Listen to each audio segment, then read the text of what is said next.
Ashafo Yamamunyana Akwaba Eba NYANSAPO TV so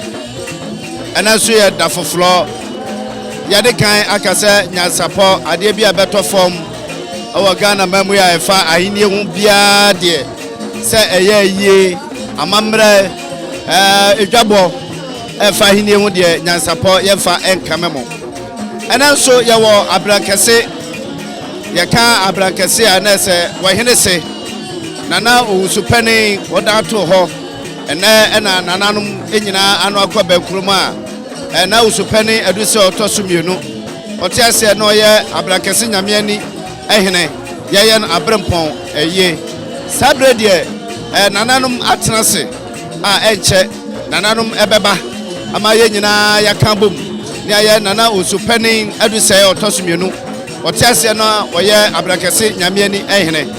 ebia Jumadi no ekoso na yamamu ehune ade bia beto fom wa ha eneda bia no yemfa nkame yahwefo eni yetifo yabamama hunu na masonso ate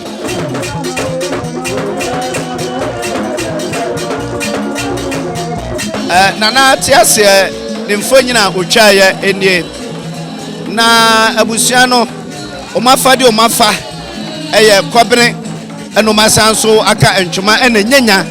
Esu egu wonkon ni nyina kire se edi aye omo nyanya abọ won awrewasu won so sana abusua no afade etie nyanya abọ omo enibre aba na awrewon so aba ni nyina kire se nana osupanyin aduse otosumienu okwa kura no ene enom ye nana Obrepom eye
Wotilmo dene owe yamonyono owa ma yampanyina sa abawu ni senti sakwan atua sempani ka se bayure ni pam efom na etretre entiene nso bio ba motibodin fo na ama na ba ne sa na omususo muntimi nso omonom dade abuam na atom ne abese no danso a otiase no dansa so kutumene mo otiase no dan hweni mu bantwene bo a otiase na no bo etuduro sasra kusira da Temfo otiase na kete ne kan tentefro propuso pempo bod prokomu kaka jamadu sakatim pobia awena de otiase na konto awianso tafro boso na de na wagya emu wama ya chamfra bon wosusuboma otiase na kobomu a na afọ akwa daja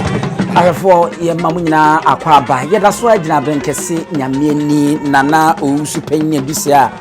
woto anan wonse do fi champion yenu ni aduonu emienu nam so ama nana ya Obrema ono etoso mienu ebeboa ninua nana Opoku Amponsem emprimpo ya brenkesi nyame ni hene amoma ye na yie no eno nua na egusu enanu mu se wono hye batakari kese na wono ede ye ntotoye ede kwa apon kire nibra aba sabe minimo ekasa yi nana Opoku Amponsem a wono emprimpo ya brenkesi nyame ni hene wona yaso na pakam a chese eyie ne ntoaso na edisi so no said the Akan de Achema Akan memu no sabe se ohini bi eda ne to a etimi pe no krabe na emmomu no ehiyo na nkasa de yese ninsi a na emu obeba no waye ntoto ya ya amamre ni amane na afeye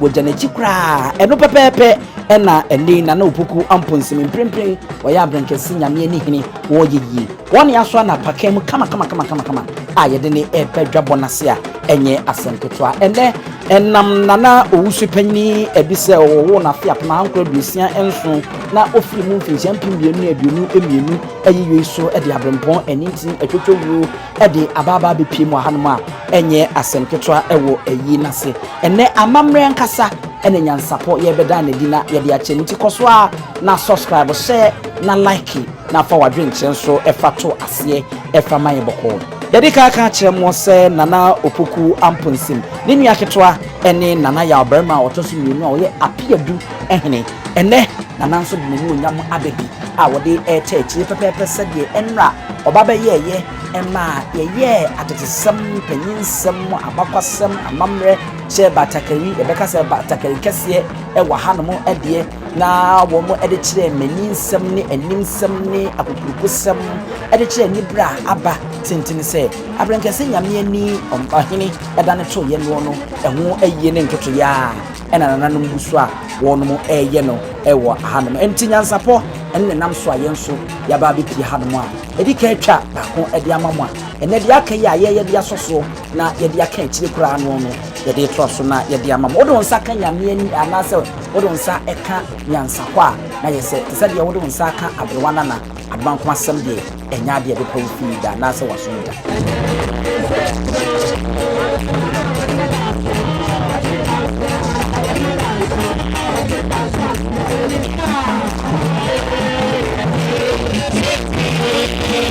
we eye ema mpanwe ya ba hema na sesia ye twa won mo bai omudi nyenya ahaban ede agu wo mukom eye amamre ne amane ayeye na edija Obrepom kwa bi emeyin so amo nse doso egugu won mo nsa na nyenya ahaban gu wo mukom na ogbambo kobini mu eni tuntum mu no won mo so eye abusua won mo te eyi epaso a won mo de kira amamre ene amane a enye asemketo a sede bi ka kan ye no enam so media Obrepom nti ene atwetwuru ede won ma be plead media ase ebi ena eyi achia echia ewo badwam achia ba ahema ene mpanyimfo a won mata ase a ebeka se eyi esi won no ena aso sa pepepe ena ehunu ahanoma ekoyie yewra ena edaso ete akonyam meka nana Opoku Amponsem mprempren yi wono ya brenkesi nyame ani ehene wono ena nana owusu panyin bi sei eto anano monse bi fra ne ntimatenten mu no waba befa na konwa afa ne mpapo akese ahya ene woye ntutu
ayefo na chese sa pepepe sa me sorry ase de me kan ye no na ya Obrepom wotoso mi no ya apia duhini oni nua panyini ne yi isi de na so na Opoku Amponsem wo mo ene o maba bagia akunya gada abusua ato santene na wo mo ma no akwaba na afi amane bi wo mo die ni yewura akwabna kese Kesben sani 20 a efre no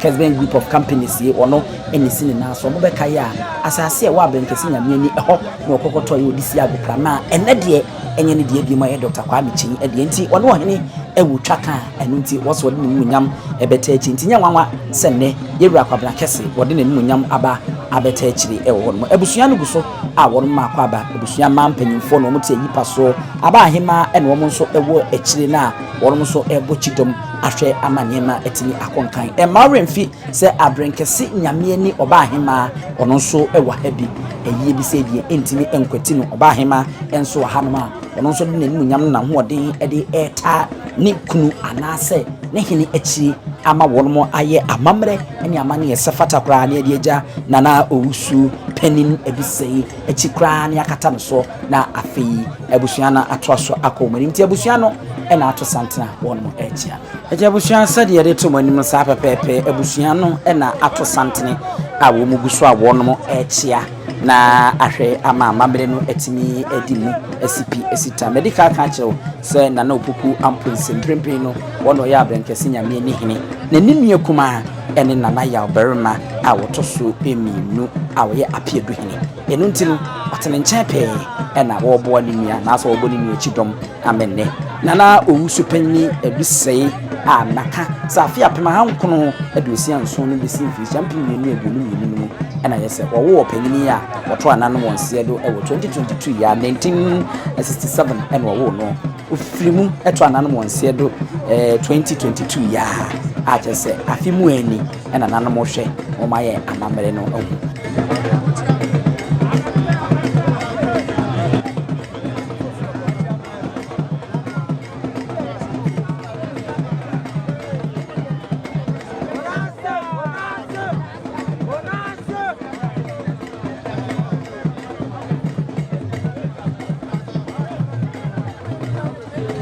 ama won mahwe no ma ya amamre se ohina wayi niti a wo bei eye kuna hene nana kunadu yadom kumanin a wotoso 9 nana kunadu yadom kumanin a wotoso 9 wono enne wono so de ni nyam ede eba betachi ama eniema etini akoso kama ewo eyi ase enye asembeto enti nana kunadu yadom kumanin otoso 9 o ye kuna hene wono so aba bi yan ta sei kakra ye beto so ya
ayefo na chese yeguso ewa abrenkesi nyame ni a enye asempeto a ese bosomtwe abato empesua no so a eben bosomtwe kupon fense kontanse no nananom na edi asenti mo ma yenhwe ye betwa so bia no.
Tiabusua NYANSAPO akasa mfoni yeguso a ye wa brenkese nyame ani a enye asempetwa se didikaka chemu sentia ye wa hanmo no wose nyina ye wei eye feyase hene na ababa bechia abrenkese nyame ani na ye ka feyase a e wa abakwasem bebre e wa Asantema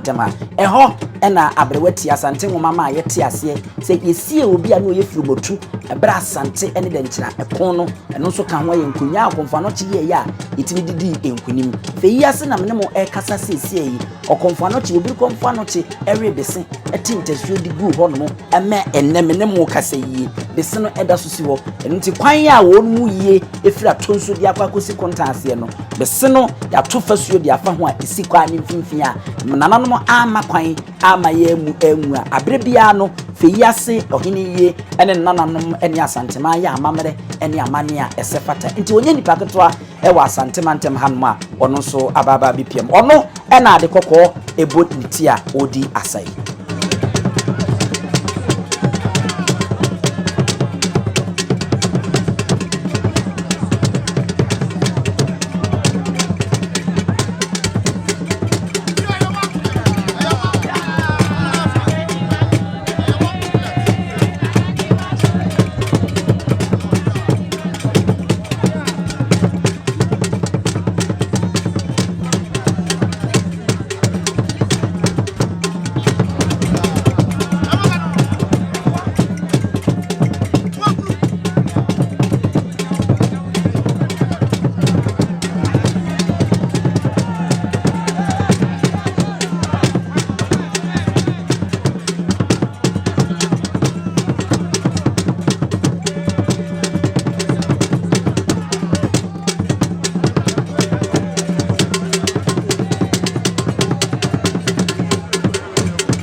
for na chese ye no no yewura kusi obodum ahoma so ehene no na na kusi obodum ono so na eyiniti a wo banti enne se de mede to mani mu no enam nana owusu panini edisei na yie so ama edi Obrepom enintini etwetwowo ekunini adehye edoma ba bi mu hama enye asempetwa kra enti yewura kusi obodum ono ena okura nutue kama odi nya habai edi agu nkomu bi beka se we ye won nsan no enye ye friend se pentie anase akado ebomo ba asante yamamre enne yamane ni mu a ekira ni bre ye friend se ntwoma anete kopo a ye de pabutia no enu bi eno no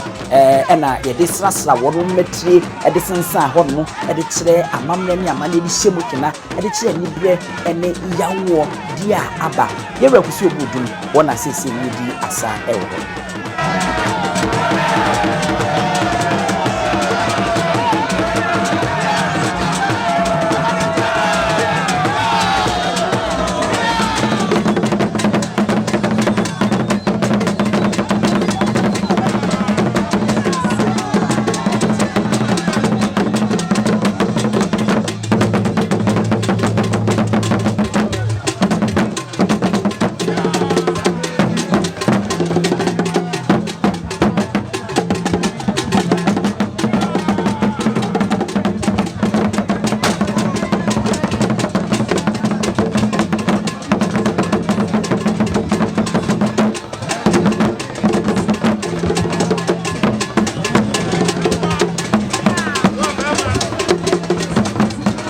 for yedaswa we tafo obahema a wotafo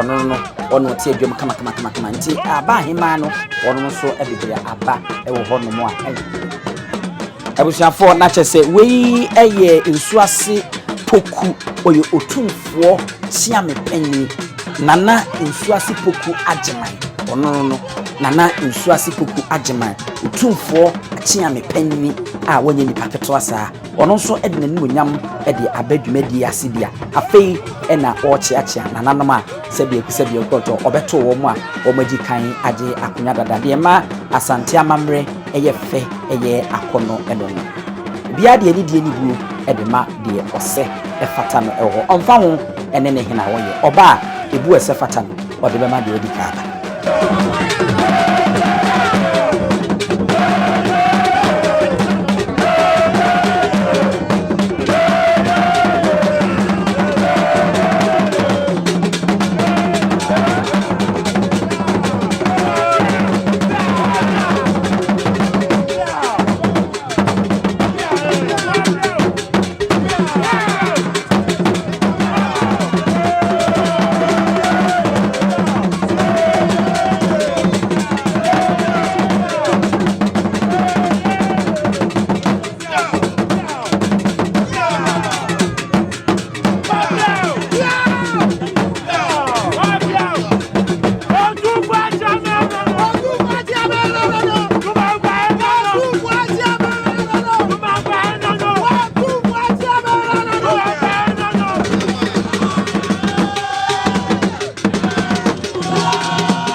for Yera Amponsem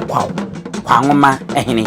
ono so enie wode no nyam ababi a wo betechi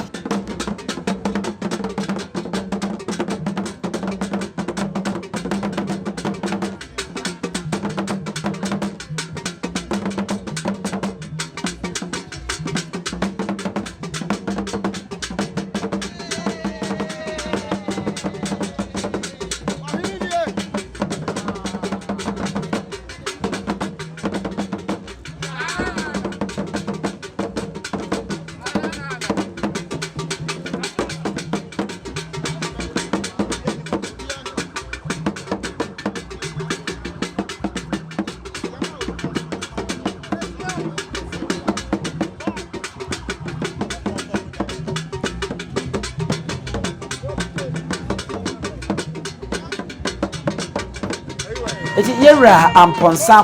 Kwangoma eno no na wohene ena wayi ne ti a wo badwumadi nase a enye asempetwa kra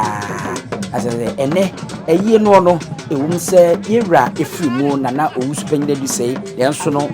owura a do bedi nade eye na Opoku Amponsem wa ye yi no amana ye krabehwe amana ye akono amano kwasem ni wode ani di ni guo ede amma opanyini ya gidi se baabi wo bia no ohwa na ni bede pa Yera Amponsem eni edi ase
akasua no no aha ena chese ne hiro a waye no kukuru so an kakra no yedi AC na yasorso akọ ede amamo aha NYANSAPO kasam film bomode na subscribe share na like na fo adwenche nso fato ase efa emame bidi ene abusua pani onsu aduom yema mu nyina mu ene hwe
Dentini ebube ne brebe nsese ebube ebeye de den kura preko enim sebe odwampopo bi esi kro ni mu awase wadoro sra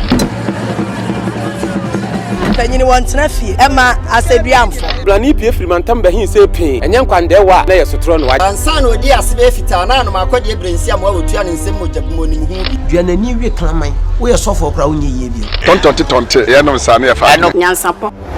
abone ntakra na mane yakese na ntakra abone de fanyinam kwatere kwa mada woro manto me ye fe ni din de seyin ni din do Obama akola wa no so pese otrimu usuma ense bratam the family ne honhon hia na America sa sebe ka ya twere ni mu nyame nai ebu afaso enye de ya twere ni mu twa nyame sebedi akone be kwen bodi atwede na se kofi nro ni ya aben antima nyina ni mu ampata na wo ya de